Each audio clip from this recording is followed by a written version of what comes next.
When you're building a project using screws, you're going to often want to cover or conceal the screw heads, and wood plugs are a great way to do that. You can purchase manufactured plugs, but you're going to be limited to the species and size that they sell at the store.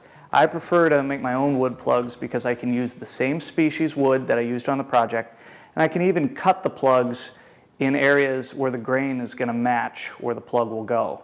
The worst thing that could happen is you put in all this time making plugs, then you go over to your project and find out you've made the wrong size plug. So it's critical from the beginning of the project that you plan ahead and you're using a counterbore bit with a diameter that matches the diameter of your plug cutting bit. These plug cutters are only available in a few sizes at most stores, typically 1/4 inch, 3/8, 1/2 inch.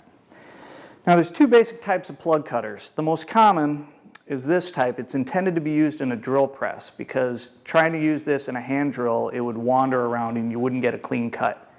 And all you have to do to use this type of cutter is install it in the drill press and set the depth of cut so that the plug will be deep enough to fill the hole. Typically that's going to be about a 1/4 inch deep plug, something around there.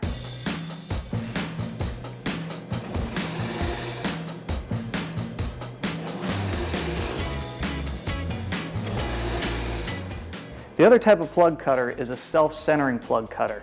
This type features a spring-loaded pin in the middle. This one happens to be made by Montana brand. And what's great about these is you can chuck it in a portable or cordless drill and cut your plugs. You don't have to use the drill press.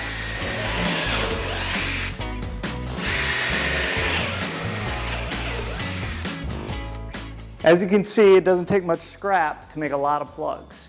Now you can free these by resawing this piece on a bandsaw, or it's even easier, I think, to just grab a screwdriver, set it down, and pop them free.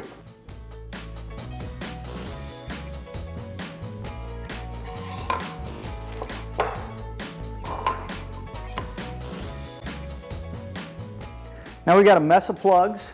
All that's left to do is install them in the project. And that's as simple as applying a little bit of glue to the plug, putting it into the hole, tap it down until it bottoms out, and trim the plug flush.